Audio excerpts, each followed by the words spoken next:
Are you ready to rewind? Take a nostalgia-filled ride back to a simpler time. It's Acid Wash Memories, a retro pop culture celebration. And now your hosts, Joe Murata and Michael Quinn. Hello, everyone, and welcome to episode number 87 of Acid Wash Memories, a retro pop culture celebration. Today we are opening up the vault to cover Saturday Night Live from March 30th, 1985. My name is Joe Murata. I'm joined by Michael Quinn. Hello there, Michael. Howdy doody. Howdy doody. Folks, those of you on our Facebook group would know that we promised you a vault episode for this week. The reason for that being, by the time you're hearing this, I have already celebrated my last year in my 30s, 39, and my birthday. And my birthday present to myself was I'm not going to edit an episode for 1 week here. So we are opening up the vault. I'll explain what that means in 1 second here. But if you're new here, we are a retro pop culture celebration, and we have 86 other episodes available. Where, Quinn? In the archives. In the archives, and most of them are contemporaneous. They're not vault episodes, right? They're only a couple. They're specials. They're very special new things that we did, and they're very nice. Very nice and very new. So you can check that out. And if you are new here, I also want to, or if you're old here, I want to encourage you to follow us on Twitter at AWM Podcast and join that Facebook group I mentioned. It's called Acid Wash Memories on Facebook. Now, the vault, let's talk about that real quick so people know what that means. Mm-hmm. So even though Acid Wash Memories on this podcast feed started in January of 2023, Quinn and I, as you've been saying, Quinn, have been doing a wrestling podcast for how long? Too long. Just a while. Too long, yes. Yeah. A while, in quotes. Since 2016, to be precise. And on that wrestling show, Quinn, as you well know, because you were there for all the episodes. I did sit here and you do sat them. Yep, yeah. And you had your sody, or now your water. Now that I'm older. You've grown up. Not grown up as much as my body said. That's not good. Yeah, it's true. But on that wrestling show, every 10 episodes, we would do what we called the season finale. And in those season finales, we would review something that was not entirely wrestling related, right? Like it involved like maybe a wrestler or something. It's true. But it wasn't a wrestling show. The one that we're opening up for you is from OVP's 250th episode. Wow, that was like a long time ago. It was. Yeah. It was from December of 2021. Okay, not as long ago as I thought. Almost 3 years, Quinn. Yeah, but still, I mean, we're still in the 2020s. We're not in the really old days. Yeah, we're in this decade at least. Yeah. Right? We're in the roaring 20s here. And in this episode, we reviewed the time that Hulk Hogan, you might have heard of him, and Mr. T, also might have heard of him.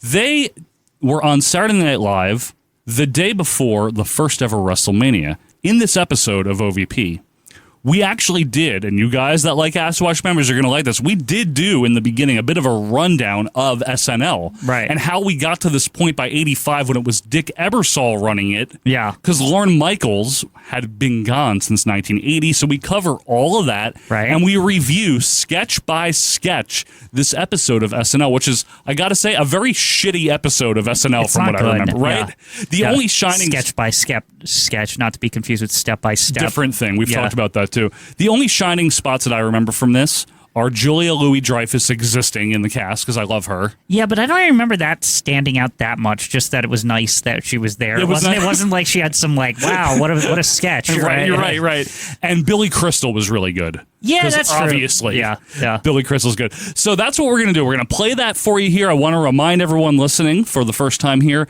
this is 3 years old. We don't remember what we said. Yeah, if you make comments, we're like, okay. Yeah, look, you're probably right. Yeah. If you're correcting us on something, we've probably figured it out in the last 3 years. Or we just didn't even think about it. Or we never did, yeah. So feel free to comment on this. Just remember, this is recorded when Quinn was still drinking soda during the recording sessions. Much more hyper. It's a different time. So without any further ado, here is Hulk Hogan and Mr. T on Saturday Night Live from March 30th, 1985. So anyway, Quinn, we are reviewing something, and this is Saturday Night Live, March 30th, 85. Now, Quinn, what is Saturday Night Live? So yeah, like I've never heard of this show. What is? No, I'm just kidding. But what is Saturday Night Live, Joe? Back in 1975, SNL debuted October 11th, 1975, and this was put together in the fallout from Johnny Carson deciding not to run reruns of his Tonight Show on Saturdays anymore. I see. Okay, I didn't even know that, by the way. Well, that's why I'm here, Quinn. So in the 11 8:30 to 1 o'clock slot, where the Tonight Show would normally be Monday to Friday, we needed to fill the programming, right? So NBC called upon some people. One of them was Lorne Michaels, somewhat of a young up-and-coming producer at the time, television guy. And they put together a show. It was going to be sketch comedy. Okay. It was going to have musical performances, comedians, somewhat of a variety aspect. Little variety hour there. Little variety Which is hour. common in the 70s and even the 60s. Definitely. But the idea here was it was going to have a bunch of young unknowns that maybe would make a name for themselves. Maybe they could develop into something. Right. The original name for the cast was the Not Ready for Primetime Players. Because it was a late night show. You get it? Well, we've got 8, and we're hoping for 2 to really work. So not all of these people will become stars. I mean, that's what I said, that only 2 of you will be chosen to appear on the program, so the rest of you are just spinning your wheels. Is that what I mean? On this initial cast were a group of people, some of which went on to become very big stars. Chevy Chase. Big star. Dan Aykroyd. Yeah. That's a real big star, yeah. John Belushi, who obviously passed away way too soon. That was sad. Yep. But he was like one of the big breakouts. He was a breakout. Yeah. Gilda Radner, another lovely woman, died again way too soon. Jane Curtin, a lot of people know. Jane Curtin from Third Rock from the Sun. Yep, among other things. So bunch of talented people, and some of them became very notable. Bill Murray joined the following season, the second season. A lot of people forget that. That's like a Streisand effect or whatever you want to call it. Mandela, whatever effect. It's an effect where people think Bill Murray was the first season, but I think he was a guest sometimes on the first season. He might have been on it, but he became a cast member the second season. Right. And Bill Murray obviously was a breakout star. And the first few years of the Lorne Michaels-led version of SNL was known for having some pervasive humor, a little edgy, a little revolutionary, a little hip, They were saying things that, were just not said on television back then. Yeah. I guess the thinking was, well, it's late at night. Who the hell's going to see this, right? You know what I mean? But a more of a college age and early 20s crowd kind of took hold of this show, and it kind of became legendary. And honestly, I feel like that crowd is what made it one of those things that you watch in your early 20s. It's just something you watch, right? It had a reputation. This show's for you. Hello, I'm Baba Wawa, and welcome to Baba Wawa at Lodge. We are indeed lucky to have as our guest tonight the greatly respected and world-renowned creator of shuttle diplomacy. Sometimes controversial, but to my mind, a really regular guy. Secretary of State, Dr. Henry Kissinger. And those first 5 years or so were pretty successful, pretty fun, and pretty well remembered. And then after the 1979-1980 season, some things happened here. Lorne Michaels left, and we had Jean Doumanian come in, and she, she guided the show through a big slump and made some changes that were not well received. Charles Rocket was brought in, and he was groomed to be the big breakout star, but he wasn't. Another guy passed away, unfortunate circumstances, but... the thing is, you say, a guy groomed to be, and you say Charles Rocket. I've never heard of Charles Rocket in my life. Yeah. So. His most notable thing was he said fuck on the air. Whoa. Right, I'd like to know who's fucking did it. And then I believe he was fired for that. I can't remember, but... I've done that before. Said fuck on the air? Yeah. Yeah, I didn't know that. You didn't fire me for it, though. I didn't? Okay, that's good. Joe Piscopo was brought in around the time. Eddie Murphy became... Yeah. Eddie Murphy was probably... The early 80s, he was the one. He was the bright spot of this era of SNL. And Joe Piscopo, we're not to even an in extent. that for this. This is 85. No. We're the post-Eddie Murphy era, right? Absolutely, That's the thing, is there's kind of the Eddie Murphy time period is like the rebirth a little bit, right? Well, it's kind of like yes it's kind of like the WrestleMania 10. You know what I'm saying? Like it's this pop within a slump. Yeah, you know what I mean. That's true. That's what I think of Eddie Murphy as, like 82 or whatever. Yeah, he started, I believe, in 81, maybe even late 80. The thing is Eddie Murphy was so damn good that he left right away. Like, it was just like, he was such a big deal. He got movie deals right away. He got 48 Hours and Trading Places, and then obviously Beverly Hills Cop, and that was 2 years or something. Yeah, like it wasn't long. It was a few years. Gilbert Gottfried was a cast member around this time. A lot of people, right? Now, in 1981, the ABC equivalent, they had tried to do their own version. Oh, God. Funny Faces or People or whatever it is. It's called Fridays. Yeah, whatever that is. It's shit. Andy Kaufman was on it. Michael Richards. Starring Mark Wakefield, Mary Edith Burrell, Melanie Chartoff, Larry David, that actually took over in the ratings. Did it over really? SNL, because again, that's poor. This era wasn't good. So Dick Ebersol now, Mr. NBC, he comes in to save Saturday Night Live from the Gene Domanian season. Save. The 80-81 season, right? So Dick Ebersol comes in. And what he did is he remodeled the show a bit. He purged a lot of these people, or they left, that were there. And he kind of turned it into a more, for lack of a better term, conventional humor. Mm-hmm. Gone was the maybe offbeat, hip kind of revolutionary humor that SNL of the 70s was known for. Not as edgy, maybe not as smart. This was the sports entertainment of humor. Pretty much, Quinn. And what he did for the season that we are in, the 84-85 season, is he brought in people that were already somewhat established, rather than using the young up-and-coming model that they've been using for like 10 years. That's not to say there's some up-and-comers. There are, but they had been there already. Mm-hmm. He brought in Billy Crystal for this season only, right? And Billy Crystal was already somewhat of a name by 85. Admittedly, Billy Crystal is probably the best fucking person on this entire cast. Yes. Like, without question. He's like worlds better than everyone else. He's tremendous. Yeah. They brought in Martin Short from SCTV, who produced bigger stars like John Candy, among others. We were joking, we're like, I know there's probably a lot of Martin Short fans out there, but I think he's like the kind of comedian that is like, while yes, he's talented, he never really had big success. He never connected with me personally. Me either. And I feel like he's one of those, he's a comedian's comedian. Like he's he's a guy that probably wrote really very good jokes and like very revolutionary stuff. Yeah. And was probably appreciated within the industry of comedy. Right. But I think that it's overblown that he was some entertainment legend or something. Yeah. Because he just never really was.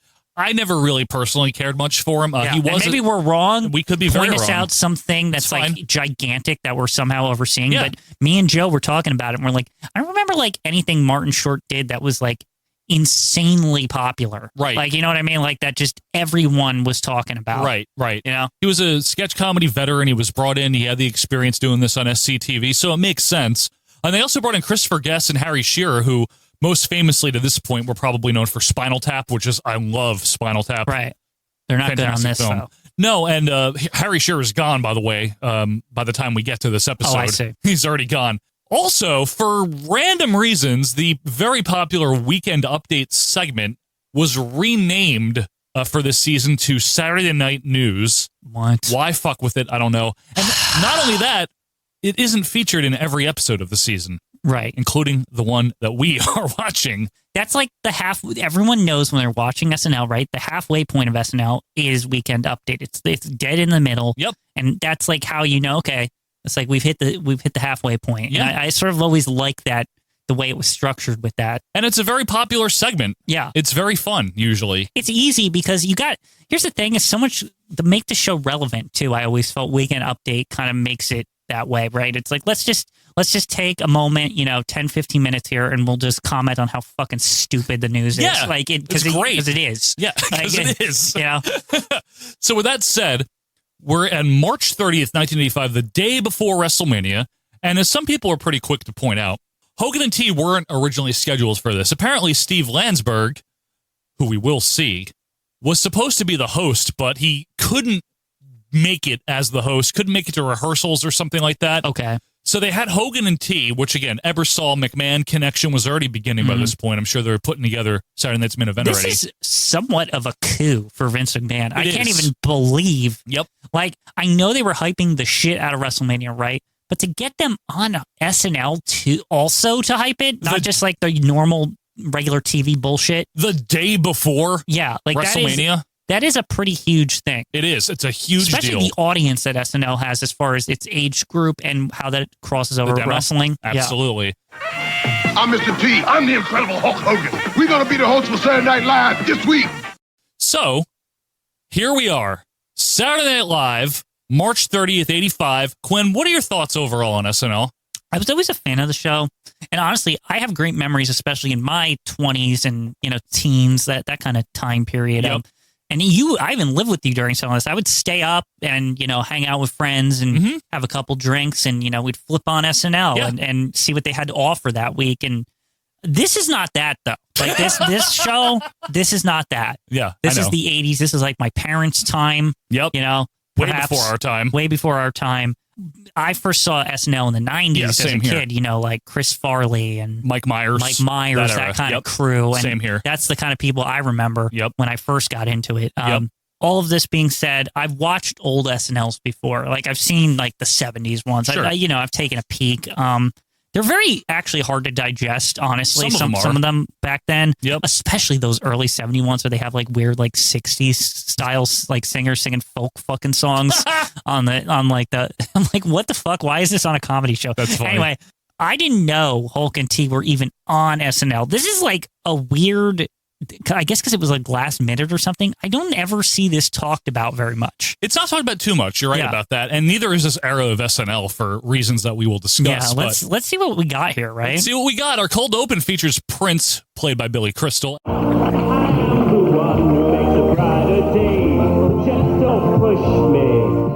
And it's a parody of We Are the World, which is because Prince kind of infamously at the time didn't take part of. Oh, I see. So I had no idea why this was playing. It doesn't matter. Yeah. So Willie Nelson, who is Jim Belushi, and Paul Simon, being played by Martin Short, they wander in for backing vocals before Hogan and T get them the fuck out of there. And Bruce Springsteen is played by Gary Kroger. He rears his head. He gets choked out by T. Then fake Cyndi Lauper, who is Pamela Stevenson. I knew that. Yes. She comes in. This whole thing's kind of odd, Quinn. It's weird. It's weird. Yeah. By the way, Julia Louis-Dreyfus, who was a cast member from 82 to 85, she's there just in the background, which is... This is a trend in this episode. I don't know how the hell you have Julie Louis-Dreyfus, who's like one of the best... A beautiful woman, all-timer. Funny comedy. Like, how the hell did you not recognize that talent? They just didn't. It's crazy. She was there for 3 years and she did almost nothing of importance. Even if it's just the looks, right? Right nowadays, that's like, that's what they focus on anyway. But she was funny. How do you not... Was it like deceptive to them? They didn't think like... That she could be funny, maybe? That she could be both? Yeah. Because I know that was a problem in the 80s in Hollywood. It was, yeah. She does get one moment here. She takes down fake Cyndi Lauper as Prince sings, I Am the World. You get it? He's selfish, Quinn, because he did. Yeah. It's so clever. I am the world. I am the children. Hogan and T, meanwhile, are just making faces behind Prince. This is very unfunny. Agree. Like I wasn't laughing. I was just like, I don't know what I'm watching. It seemed like I was watching All That and not fucking SNL. We then cut to the intro here. The intro credits, a cool opening actually. It features Harry Shearer, like I mentioned. He's gone already. He left in January. And Julie over here dressed like Marilyn Monroe, looking all hot. She goes up through the screen, wind up the dress thing. Wind up the dress, and they actually like do the cutout kind of way of like lifting her out of the screen. It's cool. Yeah, the opening is cool. Also in the cast here is Gary Kroger. Who? I don't know. Martin Short. That's cool. Yeah, it is. Yeah. Pamela Stevenson. I don't even know who that is. It's okay. She's in Superman 3. Wow, what a credit. The musical guest, Quinn, the Commodores. In 1985? Why the fuck like not? A 70s band. They are. And maybe, again, I'm sure there's going to be people coming out of the woodwork. I love them in the 80s. Yeah. Well, I think our time, folks. I think historically people don't think of them in the 1980s. They think of them in the 1970s. Brick House was 70s. Yeah, exactly. We're then welcomed by Mr. T and Hulk Hogan for the opening monologue here. Ladies and gentlemen, Mr. T and Hulk Hogan.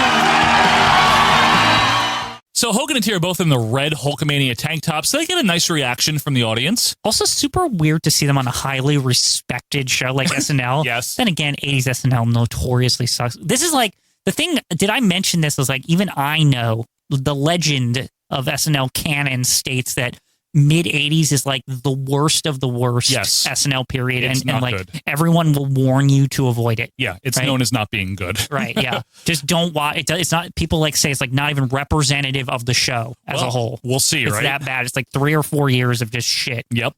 Now, we are only days removed, about 3, I believe, from Hogan choking out Richard Belzer by accident, so keep that in mind. Mm-hmm. Hogan just cuts a promo, essentially. I mean, that's what he does. That's all this is. That's all this is. You know something? Everybody out there, man, they've been seeing me and my main man T for the last 7 or 8 weeks training all over the country, man. He talks about how they've been training for 7 to 8 weeks. California, Chicago, New York. He also says daddy. We're still in the daddy era. Daddy. And they want to apologize if they've been nasty to their fans, but they do have a big match coming up in 12 hours. Yeah, WrestleMania 1. That's crazy. Shit. 12 hours. I can't believe they did this right before the show. That's awesome. The thing that I think is not stated enough is how well they did on promoting WrestleMania 1. They did a fantastic job. This is like, to get on SNL like hours before is really unbelievable. Like you said, it's a coup, man. They would never be able to do that for any WrestleMania nowadays. Probably not. Never again. Probably. This is like a one-time thing. Probably, yeah. Hogan says they've been drinking the grapefruit juice and eating skinny little chickens, which gets a mild chuckle out of the audience. But Mr. T told Hogan if they come to SNL, they're going to get a laugh because it's the best show in the world. Maybe like 7 years ago. Hogan says if they don't get a laugh tonight, Mr. T's going to beat up everyone in the cast and in the audience. And as T starts talking now, some guy from the audience starts yelling and heckling him. And apparently this is a bit because T goes into the crowd, starts to put a sleeper hold on him as Hogan says, "Not another lawsuit, T. Oh, no, not another lawsuit, man." Get it? The guy was dressed like Richard Belzer, too. Yeah, it's literally the same suit, and I was actually like, kind of like, "Damn, so soon, huh?" Yeah, like this is like I didn't even know that was ever even acknowledged outside of the incident. They're like poking fun of it. Yeah, it's crazy. That is a little weird, right? Because our impression always historically was that it was never really ever mentioned, and here we go, right on SNL in front of the world. They just talk. They're mocking it 3 days later. You know what I mean? Weird. Nuts. Mr. T says that he's tired of people treating wrestling as a joke. And that's his whole like crux, and we've always given T credit, Quinn. Crowd is somewhat into this, though. Yeah, they are. T is very serious about this. He treats it like it's real. It's true. And I've always liked that. Hogan tells Mr. T, take it easy tonight. But T wants a bear hug. I don't know. This wasn't great. I give it a 1.5 stars. 2 stars. It did its job. I like the Belzer thing, but neither guy are comedians, and they're just cutting a promo. Yeah, it wasn't funny. It's a decent promo. It was I guess. okay. Yeah.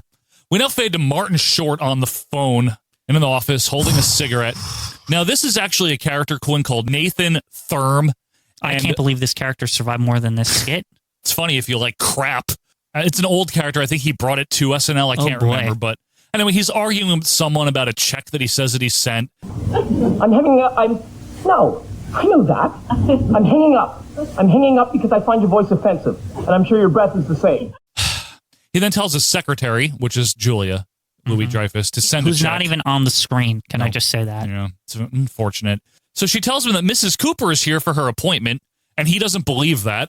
More jokes are made that aren't great. Yeah, this is lame. Yeah. Julia now actually gets screen time. She leads Mrs. Cooper into the office. There's almost nothing funny going on. This character is horrible. This Martin Short original. Hideous. It's not funny. It should be kept off of this show. Right. Sneak up on me all the time. Do I sneak up on you while you're applying far too much makeup to your face?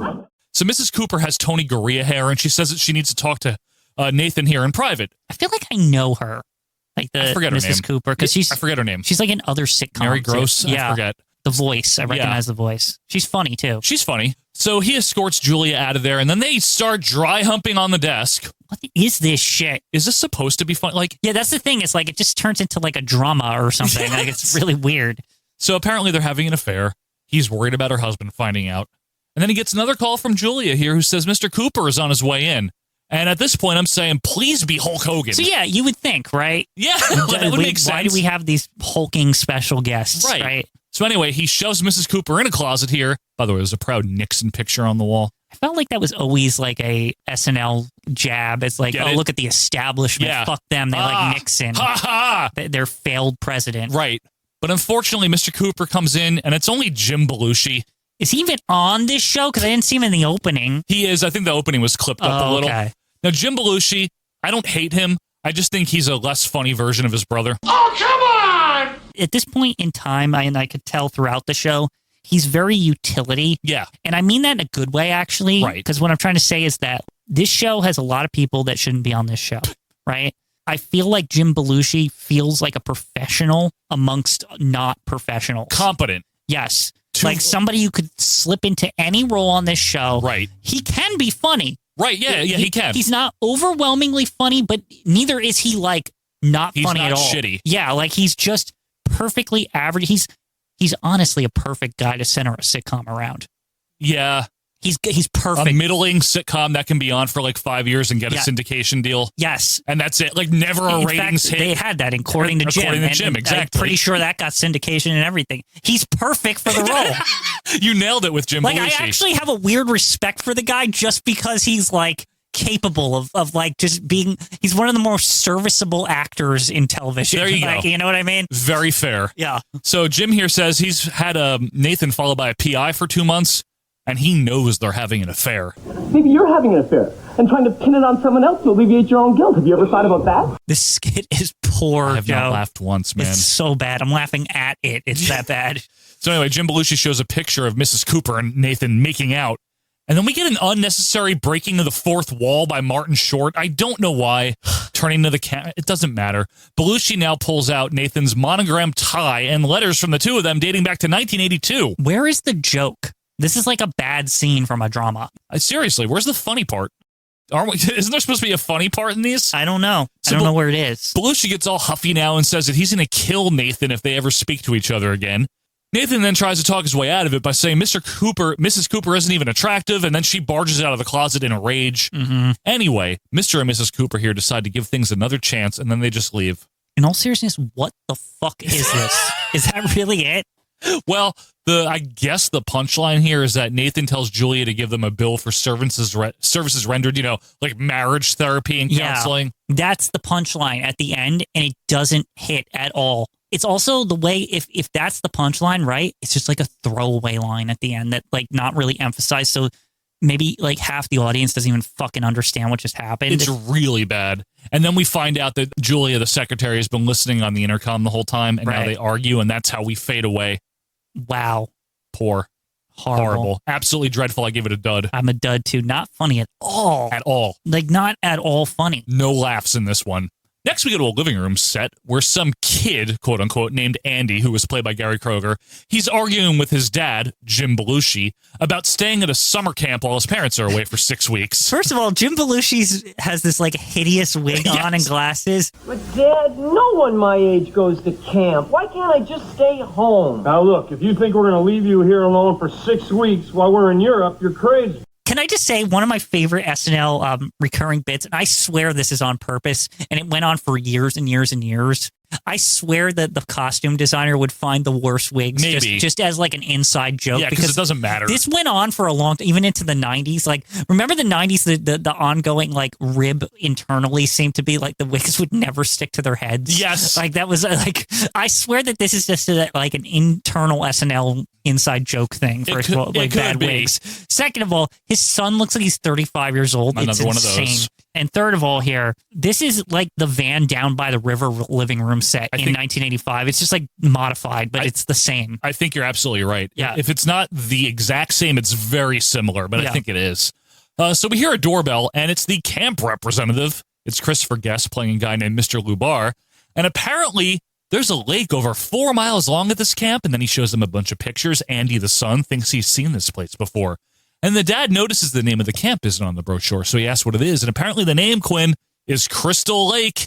You get it? Friday the 13th. Are they serious? Like, who wrote this? This is bad. I know. That's just a bad, like, funny? It's just like a bad idea. I know. It's like, it's stupid. And they even really pointed out to make sure we all know when no one misses remember the that joke. movie? Yeah. Like, we're told that they also call it Camp Blood. And Mr. Lubar says, well, yeah, we've had some accidents there, a couple of broken legs, 1 or 2 boating accidents, series of decapitations. Normal camping kind of accidents. A couple of broken legs, 1 or 2 boating accidents, and a series of decapitations. by the way, the delivery on all this is bad. Oh, yeah. It's like, it's super dry and straight.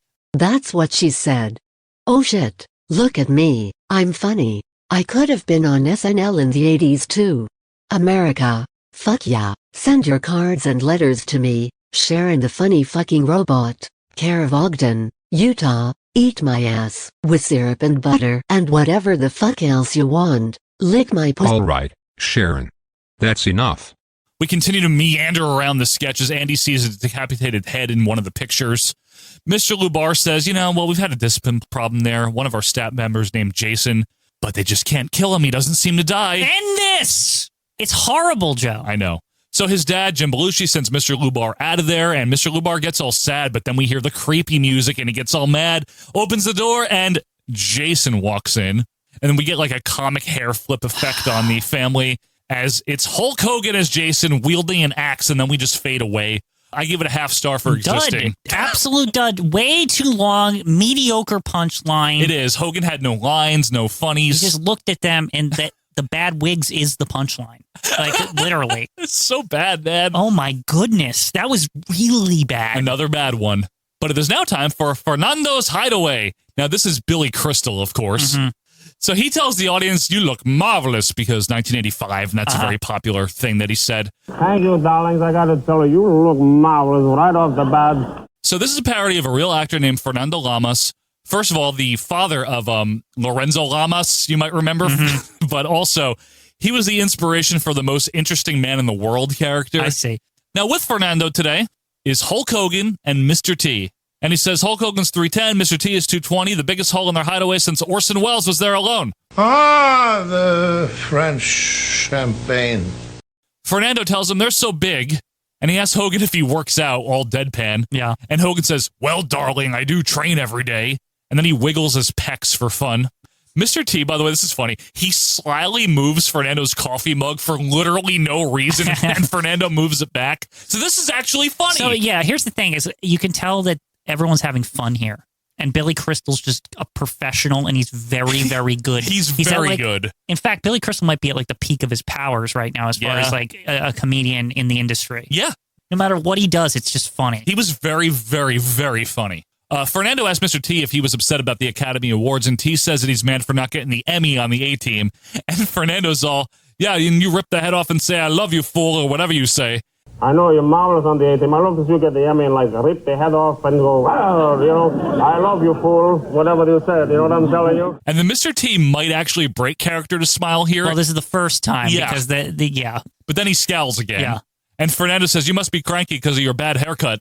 We now switch back to Hulk Hogan. Fernando asks what his definition of love is. No comment. Just the no nothing. sell. Just nothing. It was actually good. Which is funny. Now on to some wrestling talk. And Fernando says, Madison Square Garden, which is round, so I don't get the name. You think about it.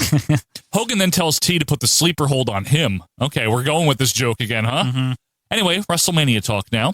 Mr. T says it'll be marvelous for them, but not for the other guys. Fernando, who's that? Rodney Peepee Pipey Poopy? Well, who's that? Rodney Peepee Pipey Poopy? What is this guy? Why did I laugh at that? It's stupid. The delivery, it's too. Still, again, it's a real comedian. Right. Like telling real jokes. And in the skit is not written like shit. You know what I mean? Yeah.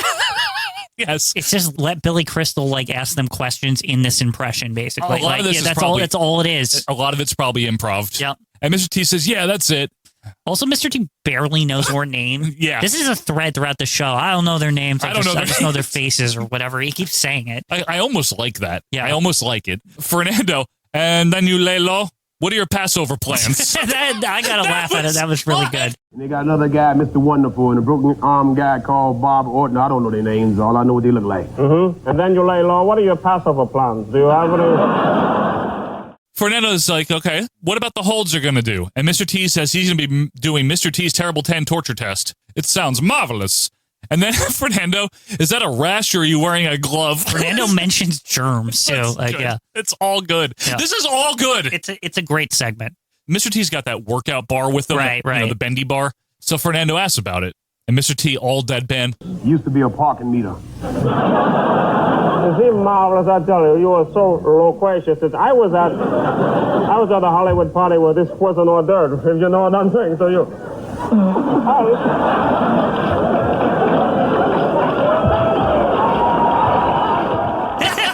That was very, very good. Good. Very excellent. So T starts to laugh. This cracks everyone, that line. Yeah.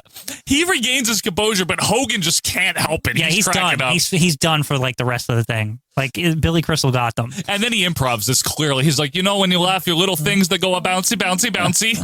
Everyone's just laughing for real. It's really good. Billy Crystal rules. He's so good. He's very good in this segment. And then Fernando here about Hogan's pecs. He's like, do they have names or what? Do they have names or what do you do with this guy?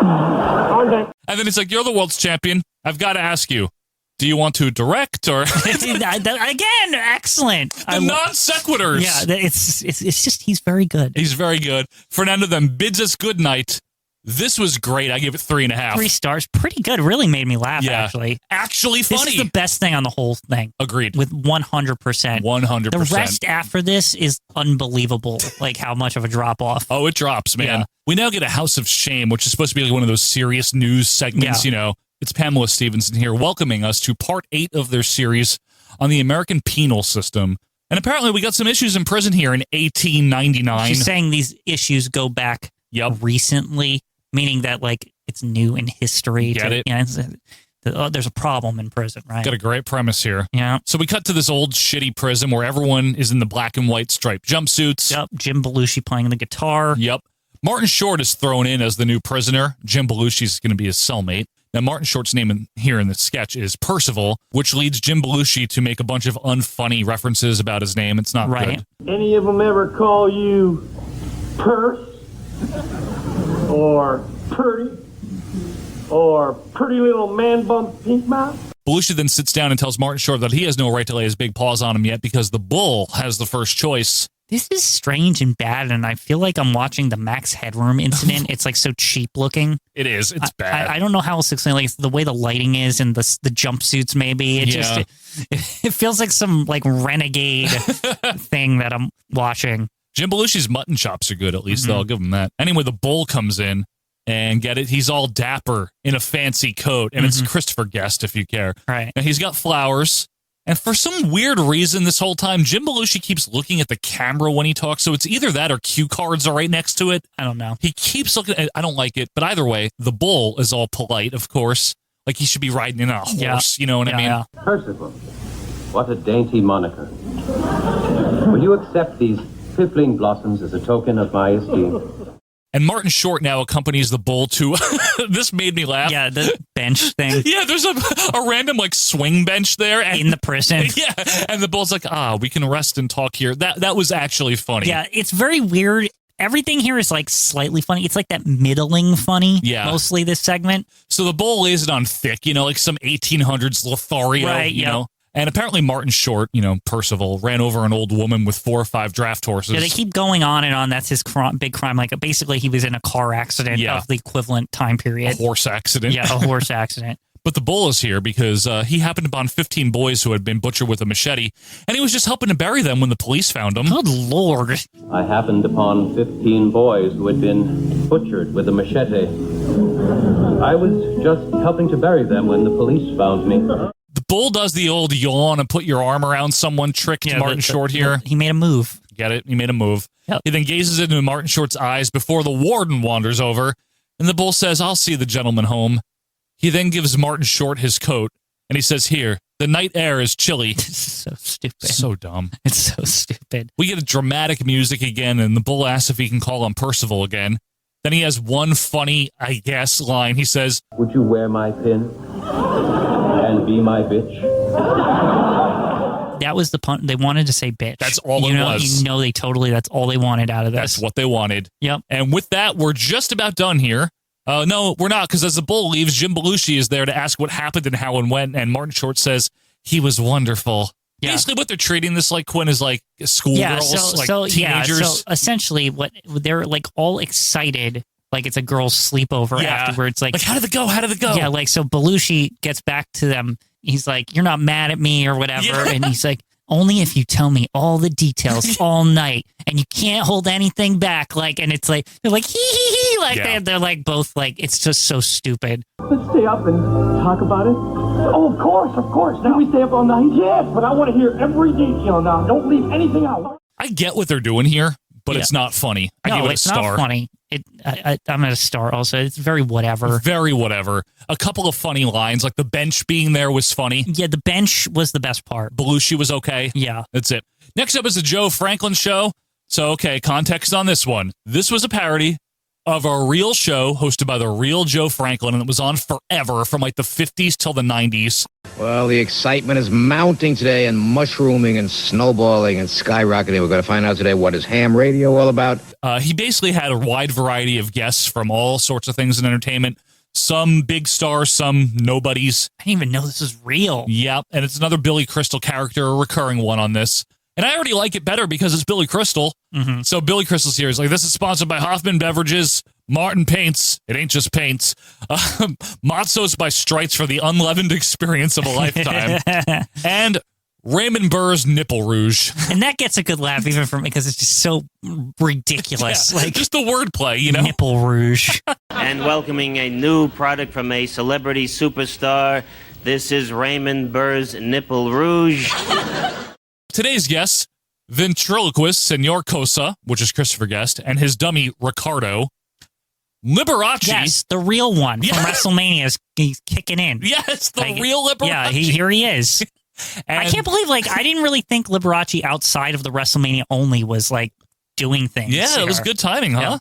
And the mayor of Tin Pan Alley, Irvin Cohen, Martin Short. Looking like 1,000 years old. Yes. So Irv here, this is Martin Short in the old makeup, which he loves to do makeup characters. He says, in the old days, they had a little thing that they used to call a vaudeville. And Joe is just like, In the old days, they had a little thing that they used to call a vaudeville. He then tries to say Liberace. He's just like, and then he just gives up. Lib, the one, the only. What do you think of this super duper panel of stars? Billy Crystal's good, man. Meanwhile, the dummy laughs. Senor Cosa says that they use the Castilian pronunciation of Cosa. Very uninteresting now. Very uninteresting. I just don't care about this. No. So Joe Franklin here asks if Senor Cosa would like to work with Liberace. And then we get a bit of a funny parody of the old ventriloquist act. Skit is all over the place, too, by the way. Which is kind of how the Joe Franklin show was, you know? Still, I'm watching this as comedy. It should be timeless and funny. It's not. It's not at all. It's not neither of those things. I don't know what the fuck the Joe Franklin show is. I know a lot of nostalgia crap, and I've never heard of this show. That's okay. I hadn't really either. I think it may be somewhere in my mind, but Joe does have a funny line here. I love them every time. They tickle me. All deadpan. Meanwhile, we go to Irving Cohen, who we're told has written 17,000 songs. And Irv says it's a thrill to be on this talk show type thing, and it was such a thrill. On the way over from the Brill building, he wrote a song. We then hear the song. Not funny. The segment is dragging. Yes. Please end. He stands, I would say, about oh so high. He talks to the people, and that's a good thing. Yeah, I know. You know, should we get into what the fuck Irv Cohen is supposed to be? Who? Martin Short's character? Okay. He's like an old man. It's an existing Martin Short character. Wait. Yet again. Excuse me? Yes. I don't know if it's only SNL, if we had it with him before this, but it's supposed to be a parody of, the songwriter publishing moguls of, the old times, the 40s and 50s and shit. I get it, then. That's Tin Pan Alley, the Brill building. I understand that, then. But it's not funny. Not at all. Martin Short's not fucking funny on this show so far. Yeah, it's really bad. It's not that good. You know what it feels like? He feels like pre-Dana Carvey. You know what I mean? Earlier Dana Carvey. He's just an earlier Dana Carvey. Didn't they get Dana Carvey in 86? Yeah, he's right after him. He's the successor to Martin Short. And his impressions are similar, but I think it's just here's the thing, is that I think these Martin Short characters, they might make sense more to people watching this in 1985. Yeah, but they're not because timeless. They're relevant in their heads, right? They're people from maybe their youth or their parents' time, and that they would think of as, oh, look at this old, unhip people, right? Right. That's what people in 1985 watching, they get these Martin Short characters, and that's why it's getting a laugh from the audience. But from somebody watching it who didn't grow up, who didn't live in this time, it really doesn't translate at all. Right. But you know what does translate? Stuff like Dan Aykroyd doing Weekend Update with Jane Curtin. Yes. And Eddie Murphy in general translates. And a lot of other guys from the good eras of SNL, it doesn't matter. Wayne and Garth translate. Yeah. Because they're just, what they say is funny. Right. They're not relying on the character. Their lines are actually funny. Yeah. You and know? honestly, the metalheads thing. Yeah. It's just a known type of music. And you're like, okay, I know guys who like that kind of crap. Yeah. You know what I mean? But no matter what they were wearing or acting like, the things that they say are actually funny. Yeah. This isn't funny. He's just like, oh, Tin Pan Alley. No one, if you don't know what that is, if you know what no it joke. is, you're probably laughing because, Right. I remember people like this. What a bunch of doofs or whatever, right? But we're a far cry from the hip satirical humor of SNL with this type of shit, you know? Anyway, Liberace says it's amazing that a man of Irv's age can still perform. And Joe says to Liberace, would you like to get that old? No. Anyway, Joe tells Lee here, that's what he calls Liberace, Lee, that he's a big star. He goes all over the world. You go on tour. People come to see you. You're a legend in show business. Let me ask you this. The college basketball championship Monday night, your thoughts? That was the best line of the entire skit. 100%. That just deadpan. Yep. Legend of comedy. What are your thoughts on the college basketball championship? So the dummy butts in here to say that I've got Georgetown and Liberace. I agree with the puppet. And he says, what Pat Ewing under the boards, Georgetown is absolutely awesome. I forgot we're like a year away from Pat Ewing heading to the Knicks. Literally. And he's still in Georgetown. Still in Georgetown. It's pretty good. Yep. And Joe Franklin says, awesome, just like these matzos. Pretty fun. That whole, like that, ever since the basketball, that's like the best shit on here. Oh, and don't forget the nipple rouge. Yeah. And Irv says Sophie Tucker used to use it. Again, if you don't know who that is, you wouldn't get the joke. Anyway, he says Liberace is a perfectionist in the tradition of the late, great Al Jolson. But today, the kids refuse to learn their craft. This is Irv. The kids refuse to learn their craft. They're too busy singing You Ain't Nothing But a Hound Dog and driving around in cars. I kind of hate this. Again, unless you had said it. At this point in the segment, Joe, because I didn't look it up, I was like, who is he even impersonating? Like the old boxing guy, George Burns? Wait, Burt Sugar? Yeah. Like, I was like, I couldn't figure out who he's supposed to. Right. He has a cigar and he's old. And like those are the two things that I thought of. Burt Sugar or George Burns. That makes sense. Yeah. It's literally the only things I could muster and figure out what this was. So anyway, Irv gets more wound up for no reason, then he leaves. He goes the wrong way at first, which was kind of funny. And Joe, this is an Emmy Award-winning show, my friends. We now talk to Senor Cosa again, this time about one of his albums from 1962.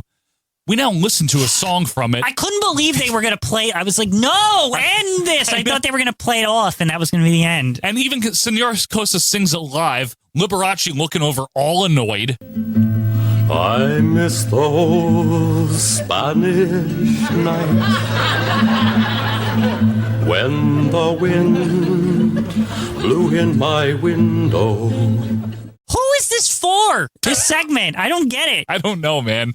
The camera, this is very funny. During the singing of the song. This was funny, yes. Again, Billy Crystal. Yep. The camera just pans over to Joe Franklin at the desk, reading the Hoffman beverages can for literally no reason. Yeah, like he's reading a box of cereal or something because he's bored. And then it just quickly pans back over, and then the song ends, and then Joe with another great line. This, again, another good line, yeah.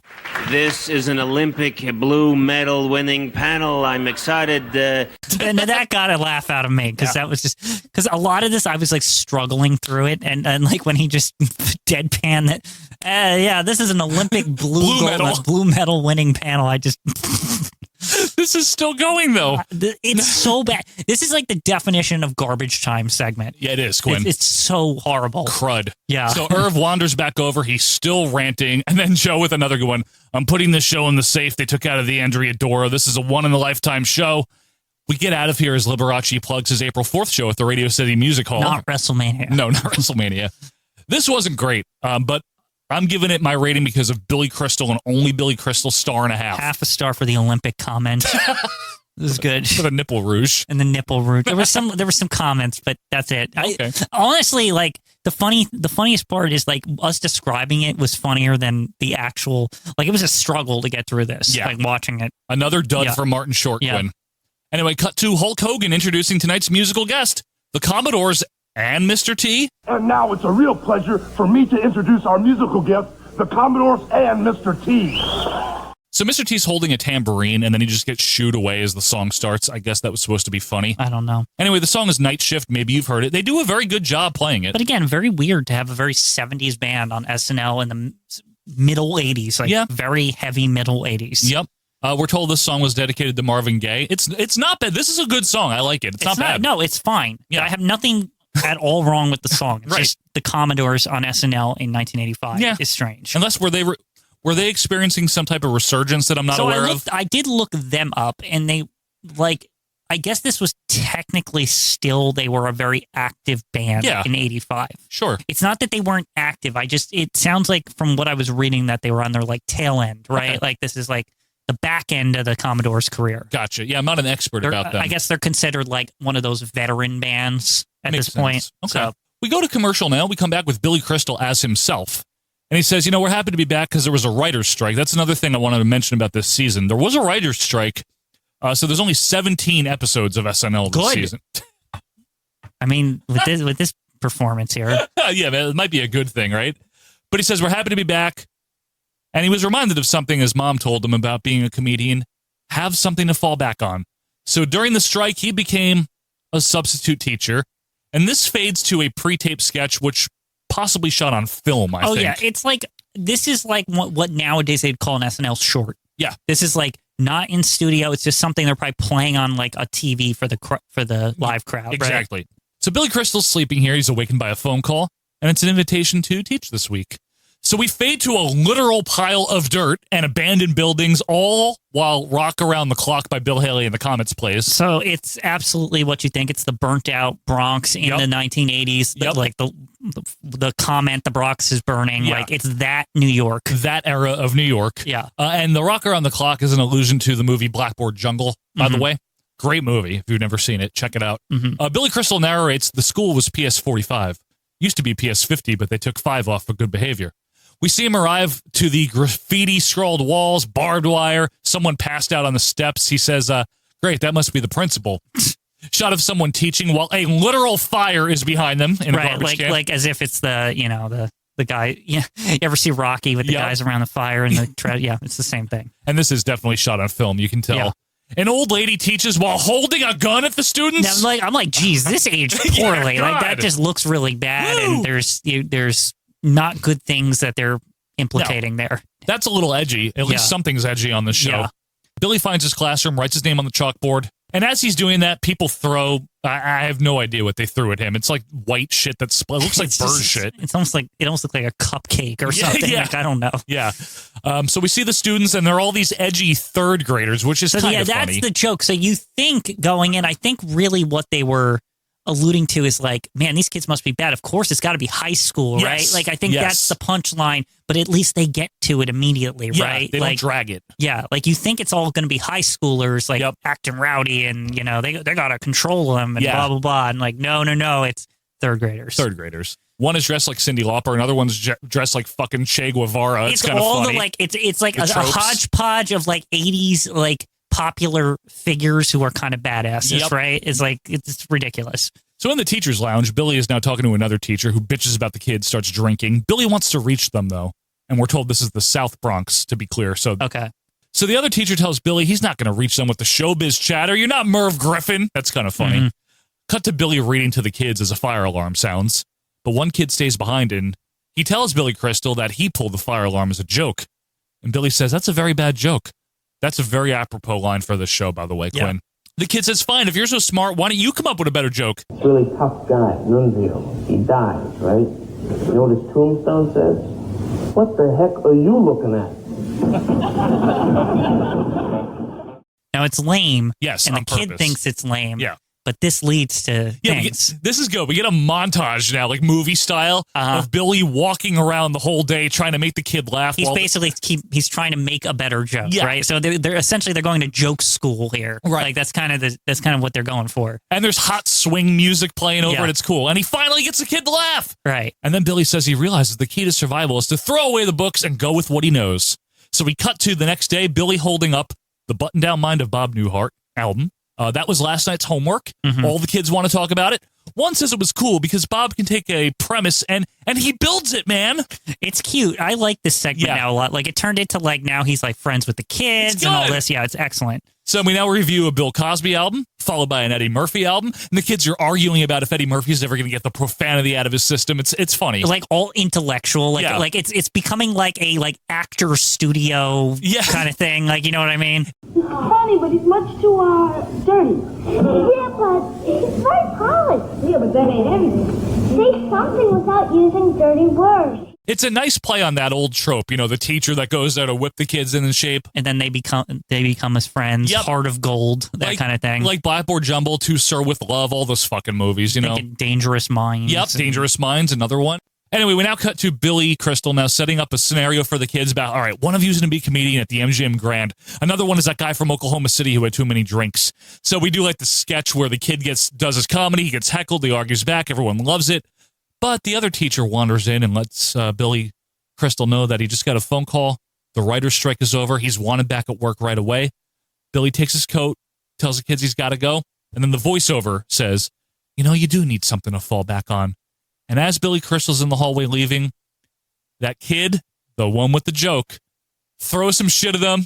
Billy Crystal turns around and he says, Mr. C, you look marvelous. Good. I like the callback there. Yeah, excellent. Mr. C, you look marvelous. So this was cute. It was decent. I gave it 3. 3 stars. I was a little skeptical because, I thought, oh, God, this is going to come off really, really bad in 2021. But it took, a turn for the better. Yeah. And I liked it. It's not even really SNL themed, though, but it's a decent short. Short. Yeah. It could have been on any show. Right. You know what I mean? Any Billy Crystal, anything. A special, you know what I mean? At the Emmys or whatever the fuck he hosts. Anyway, Mr. T and Hogan now introduced Steve Landsberg. We mentioned him earlier. He was supposed to be the host, but then he got sick, he says, but now he's better. He's still here, so I'm not sure I completely understand. Also, who the fuck?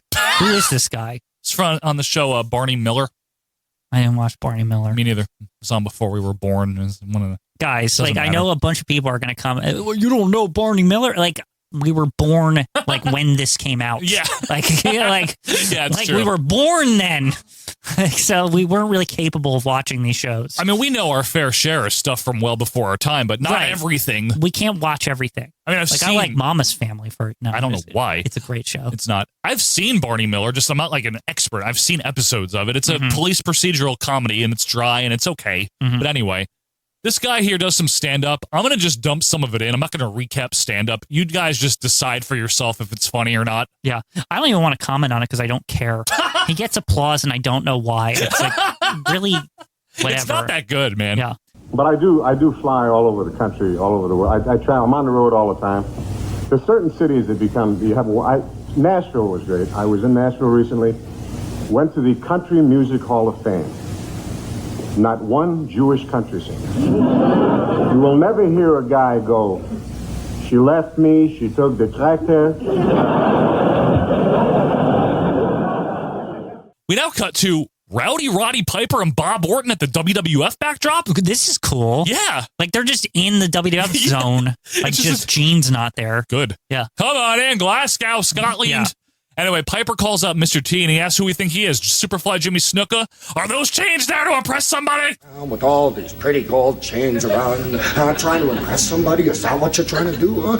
They laugh at everything Piper says, which is very telling about how the general audience would feel about wrestling. Yeah. They're like, oh, it's funny.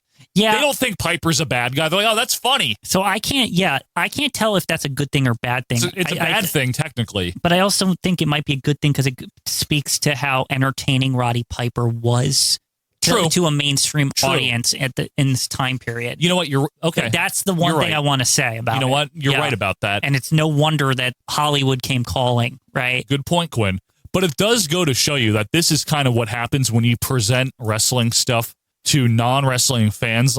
They don't really know the story. They just are laughing at it in a withdrawn way. If you ever look, this is a real quick side discussion, but if you ever look at the crowds at WrestleMania's 4 and 5 in the front row where all the really important people are, they're smiling through everything. They're getting a kick out of everything because they're like, hey, these guys are pretty entertaining and it's fun. They view it as almost beneath them. Right. You know what I mean? But they're entertained too. They're entertained. It's like a circus to them, right? When you go to the circus, you're not really committed to the craft of acrobats or anything. You're just like, oh, that's pretty amusing, right? That guy made a flippity dip over there. But it's clearly the way Vince McMahon would present it as if, no, everyone cares about this. Right. Everyone's invested. No. But a lot of people are just laughing. Look at that guy, he's fat. But here's the thing that a lot of wrestling fans, again, an aside here, but that they don't understand, that's what you want. You do want a chunk of that. You want a chunk of your audience to be those people that they're not looking to technically criticize it or appreciate. They're just looking to be entertained for a half an hour or something. Or an hour or whatever. You know, and they're watching your program. Yep.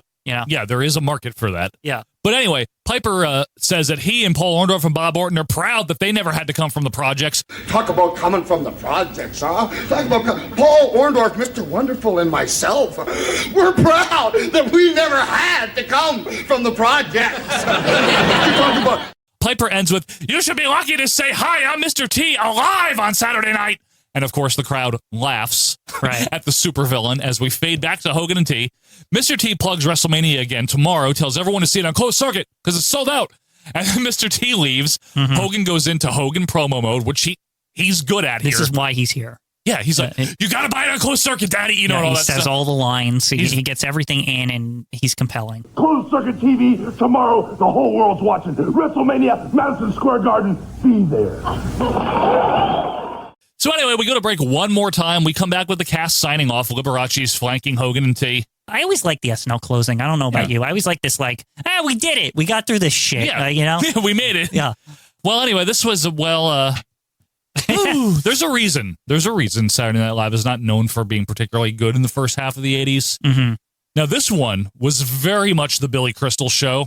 Like I said, I know they're trying with Martin Short, but honestly, I'm just not a big fan of him in general. What did you think of this, Quinn? I was like, holy shit, this episode was best. It was a struggle to get through.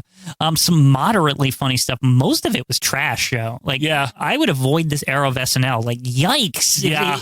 It's yikes. bad. It's no wonder they took most of this era of SNL off Hulu and stuff. Remember when they had all of them for a time? Briefly. And then they just kind of let's just keep it to some good episodes and the most recent stuff so people can catch it or whatever, right? Because after a point, I think they just said, you know what, we're not even going to show anything past 10 seasons ago. Let's just make it more of a current thing because some of this stuff is not very good. Yeah.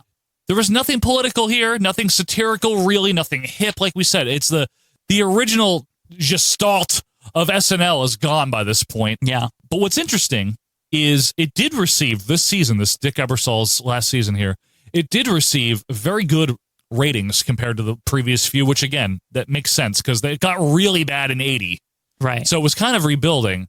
But NBC almost canceled the show after this season. I don't blame them. So they weren't happy with it. No, and I've heard that story too before also that there might have not been SNL after this. They only agreed to continue it on the condition that they could get Lorne Michaels back. That's a fair request based on the performance. Yeah. So Lorne, he struggled a bit in his first season back. It's not known as good. Mm-hmm. But over the years, he built it back up again. And obviously, the cast, they were pretty much all gone. Billy Crystal wanted to stay, and they didn't want him to. Isn't that Maybe weird? just because he represented this.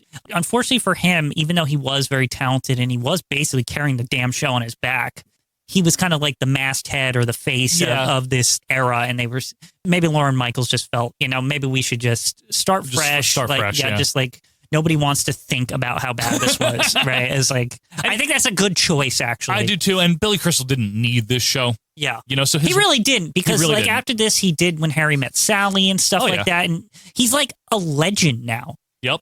I will say also, I think Mr. T and Hogan did a very good job with what they were there to do. I agree. I wish they were in sketches, but they weren't. They were just kind of doing wraparounds and stuff. Other than Fernando, which was the best tremendous. sketch. Yeah. Yeah. They were in the best sketch. They were in the best sketch, at least. So, folks, if you can track this one down or if you can't, let us know and you want to check it out. It's definitely an interesting period of time for SNL. Mm-hmm. Very different ethos than there had been previously in the 70s. You might not even recognize it as an SNL. It's really weird. It is weird.